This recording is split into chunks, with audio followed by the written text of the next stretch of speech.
নমস্কার বন্ধুরা, স্বাগত জানাই তিতিক্ষাস কিচেন ব্লগ চ্যানেলে। আজকের এপিসোডে আমরা নিয়ে এসেছি আরেকটা দিল্লির অনেক বিখ্যাত ডিশ, সোয়া চাপ কাঠি রোল। কাঠি রোলটা অনেকটা কিন্তু এগ রোলের মতন, তবে ডিম ছাড়া। এগ রোলের মতনই রুটিটা বানিয়ে নানান রকম জিনিস ভরে তৈরি করা হয় কাঠি রোল।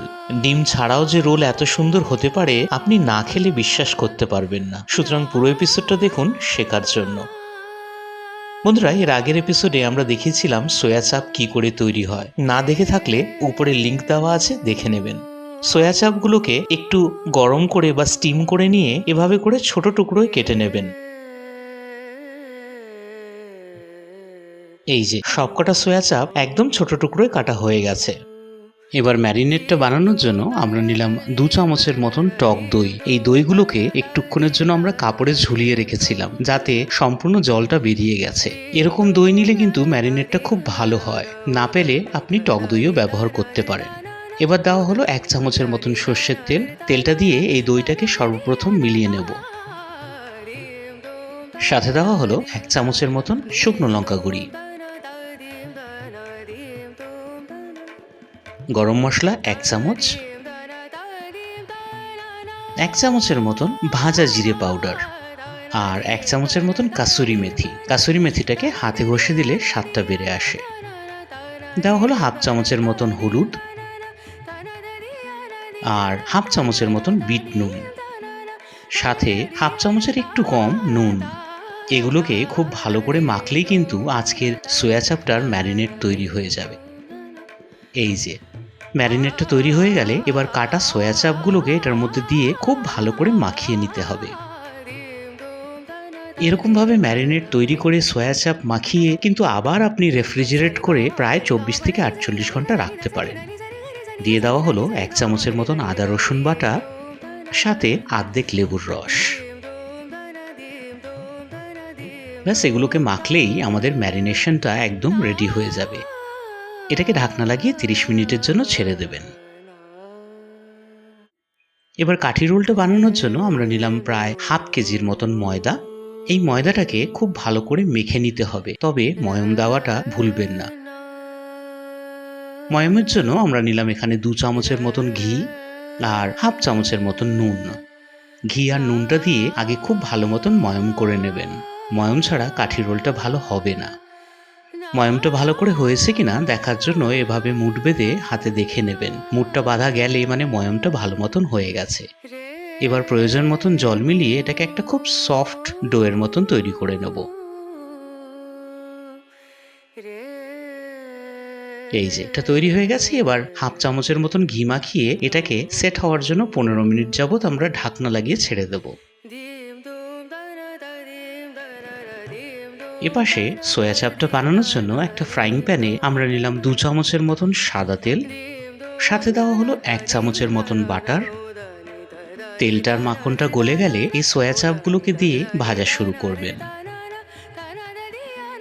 এটাকে ততক্ষণ ভেজে নিতে হবে যতক্ষণ এটার গায়ে একটা হালকা গোল্ডেন ব্রাউন ভাব না চলে আসে। ঠিক এরকম ভাজাটা হয়ে গেলে দিয়ে দেওয়া হলো 1টার মতন ক্যাপসিকাম, 1টার মতন টমেটো আর 1টার মতন পেঁয়াজ, এভাবে লম্বা করে কাটা। ক্যাপসিকাম, টমেটো, পেঁয়াজ দিয়ে এটাকে ভেজে নেবেন প্রায় মিনিট 1-এর মতন। শেষ করব 1/2 চামচের মতন চাট মশলা দিয়ে। ব্যাস, আমাদের সোয়া চাপটা কিন্তু একদম কমপ্লিট। একটু ধনেপাতা দিলে মজা আসে। এবার যেহেতু সোয়া চাপটা কমপ্লিট হয়ে গেছে, আমরা ফিরে যাব কাঠি রোলটার দিকে। এই যে ময়দাটা খুব ভালো মতন কিন্তু এখন সেট হয়ে গেছে। এবার এটাকে একটা বড় নেচির মতন বানিয়ে নেবেন, অনেকটা এগ রোলের মতন। এটাকে 2 স্টেপে বেলতে হবে। প্রথম স্টেপে এটাকে একটা রুটির মতন বানিয়ে নিয়ে 1/2 চামচের মতন ঘি এটার গায়ে মাখিয়ে নিয়ে দিয়ে দেবো সামান্য একটু ময়দা। ঘিটার ময়দাটা মাখিয়ে এটাকে খুব ভালোভাবে কিন্তু ভাঁজ করে নিতে হবে, অনেকটা ওরকম যেরকম ভাবে কিন্তু লাচ্ছা পরোটা বানানো হয়। এই যে ঠিক এরকম ভাবে কিন্তু।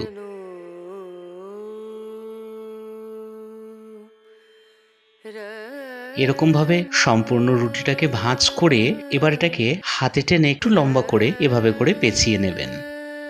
এভাবে করে বানালেই কিন্তু এই পরোটার গায়ে খুব সুন্দর লেয়ার থাকবে, আর লেয়ার ছাড়া কাঠি রোলের মজাই নেই। এই যে এরকম ভাবে নেচিগুলোকে রেডি করে এটাকে কিন্তু আবার বেলে নিতে হবে একেবারে পরোটার মতন। এবার যে বেলবেন, বেলার সময় আপনি বুঝে যাবেন যে এটার খুব সুন্দর একটা পরত তৈরি হচ্ছে, আর এটাই যখন ভাজবেন তখন খুব সুন্দর কিন্তু লেয়ার বাই লেয়ার তৈরি হয়ে যাবে। ব্যাস, বেলা কমপ্লিট। এবার চলে আসবো একটা চাটুর দিকে। চাটুটা গরম করে নিলাম আমরা হাফ চামচের মতন সাদা তেল। তেলের ব্যবহার এখানে আপনি নিজের ইচ্ছা অনুসার বেশি বা কম করতে পারেন। এবার এই পরোটাটা বা কাঠি রোলটা এটার মধ্যে দিয়ে এটাকে ততক্ষণ ভেজে নেবেন যতক্ষণ এটা ভালোভাবে কুক না হয়ে যায়। বন্ধুরা, আপনারা জানেন কি কাঠি রোলের আবিষ্কার কিন্তু বাংলায় হয়েছিল, তবে আজকে এটা বাংলার সাথে সাথে বাংলার বাইরেও কিন্তু অনেক বিখ্যাত। মহারাষ্ট্রে এটাকে ফ্র্যাঙ্কি বলা হয়।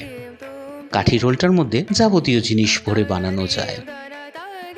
কাঠি রোলটার মধ্যে ভেজের সাথে সাথে নন ভেজও ভরে বানাতে পারেন। কাঠি রোল আর এগ রোলের মধ্যে দুটো তফাৎ আছে। প্রথম, এটার মধ্যে ডিমের কোনো ব্যবহার হয় না, আর দ্বিতীয়, এগ রোলের যে পরোটাটা হয় সেটাকে প্লেন ভাবে বেলা হয়, তবে এটাকে লাচ্ছা পরোটার মতন বেলা হয়। এই যে কথায় কথায় পরোটা কিন্তু একদম রেডি হয়ে গেছে। এভাবে করে বাদ বাকিগুলোকেও আমরা ভেজে নিলাম।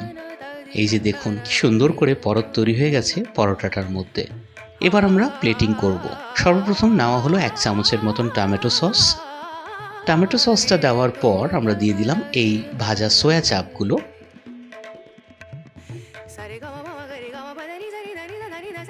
সয়া চাপটাকে সাজিয়ে নিয়ে দিয়ে দেওয়া হলো একটু চাট মশলা, একটু নুন, অর্ধেকের একটু কম লেবুর রস, আর কুচনো পেঁয়াজ।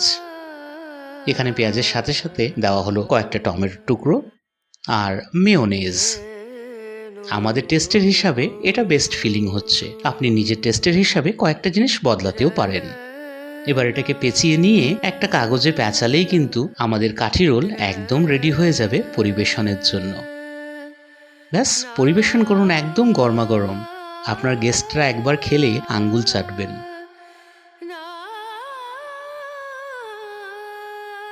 ব্যাস, এটুকুই ছিল আজকের রেসিপিটা। আশা করি রেসিপিটা আপনাদের ভালো লাগলো। ভালো লাগলে একটা লাইক করুন, শেয়ার করুন ভিডিওটা, সাবস্ক্রাইব করুন আমাদের চ্যানেলটাকে এরকম অনেক ইন্টারেস্টিং ভিডিও ভবিষ্যতে দেখার জন্য। এই ভিডিওটা দেখার জন্য অসীম ধন্যবাদ।